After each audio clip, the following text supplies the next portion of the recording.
अखेर मुंबई मनपासाठी काँग्रेस वंचितची युती झाली आहे। संयुक्त पत्रकार परिषद युतीची घोषणा करण्यात आलेली आहे।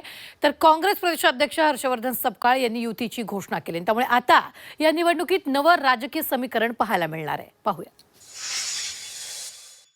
आम्हीची आणि वंचित बहुजन आघाडीची जी चा जो पक्ष आहे, दोन काँग्रेस आणि वंचित, हे दोन नैसर्गिक पार्टनर्स आहेत। जर त्यांनी ती युती मनापासून स्वीकारली असेल तर प्रकाश आंबेडकर आणि काँग्रेसच्या आघाडीचं आम्ही स्वागत करू। काँग्रेस वेगळेच लढणार ना, काँग्रेस सेपरेटच लढणार आहे, म्हणून वंचित त्यांच्याबरोबर गेल्याचं काही आश्चर्य वाटण्याचं काही कारण नाही। मुंबई महापालिकेसाठी काँग्रेसला नवा भिडू मिळालाय। मुंबई मनपासाठी काँग्रेस आणि वंचित बहुजन आघाडीची युती झाली आहे। मुंबईत दोन्ही पक्षांमध्ये झालेल्या बैठकीत यावर शिक्कामोर्तब करण्यात आलं। त्यानंतर झालेल्या संयुक्त पत्रकार परिषदेत दोन्ही पक्षांनी नव्या आघाडीची घोषणा केली आहे। मुंबईत 227 जागांपैकी वंचित बहुजन विकास आघाडी 62 जागा लढवणार आहे, तर उर्वरित जागा काँग्रेस लढवणार असं यावेळी जाहीर करण्यात आलं। 2025ला पुन्हा एकदा दोन पक्ष हे समविचारीच्या पलीकडे जाऊन मित्र पक्ष म्हणून जो संदर्भ आता येत आहे, त्याबद्दल 25 वर्षानंतर होत असणाऱ्या या आघाडीला ची घोषणा करत असताना मला हार्दिक स्वरूपाचा आनंद आहे। आम्हीची आणि वंचित बहुजन आघाडीची जी चा जो पक्ष आहे, दोन काँग्रेस आणि वंचित, हे दोन नैसर्गिक पार्टनर्स आहेत। 62 जागा या वंचित बहुजन आघाडी लढणार आहे असं आमचं ठरलंय आणि त्या जागांच्या सीट शेअरिंगच्या पेपरवरती दोन्ही पक्षाच्या नेत्यांच्या सह्या झालेल्या आहेत। त्यांनी आणखी एक जी गोष्ट सांगितली, जी दोन्ही पक्षाच्या कार्यकर्त्यांनी खरं तर समजून घेतली पाहिजे, की सीट शेअरिंगची चर्चा ही कधीच समाधानकारक होत नाही।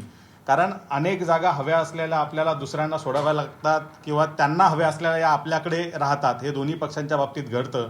त्यामुळं ते लास्ट मिनिटपर्यंत चालणाऱ्या काही एक्सरसाइजेस असतात, त्यात तसं आहे की ते समाधान काही 100% होत नसतं। मात्र कुठेतरी एका ठिकाणी कॉमन पॉईंटला यावं लागतं आणि तिथे थांबावं लागतं। त्या पद्धतीनं आज ही सकारात्मक दृष्टीनं चर्चा आम्ही इथपर्यंत आणली आणि 62 जागांचा हा प्रस्ताव जो आहे तो फायनल या ठिकाणी करण्यात आलेला आहे। काँग्रेस आणि वंचितच्या युतीचं शिवसेना ठाकरे पक्षानं स्वागत केलंय। प्रकाश आंबेडकरांची ताकद काँग्रेसला मिळणार असेल तर आनंदच आहे असं संजय राऊतांनी म्हटलंय। मात्र त्याचवेळी राऊतांनी खोचक सवालही केला आहे। पण प्रकाश आंबेडकरांनी मान्य केलं आहे का? काँग्रेसने घोषणा केली हे बरोबर आहे, पण माननीय प्रकाश आंबेडकर यांनी ही युती मान्य केली आहे का? जर त्यांनी ती युती मनापासून स्वीकारली असेल तर प्रकाश आंबेडकर आणि काँग्रेसच्या आघाडीचं आम्ही स्वागत करू।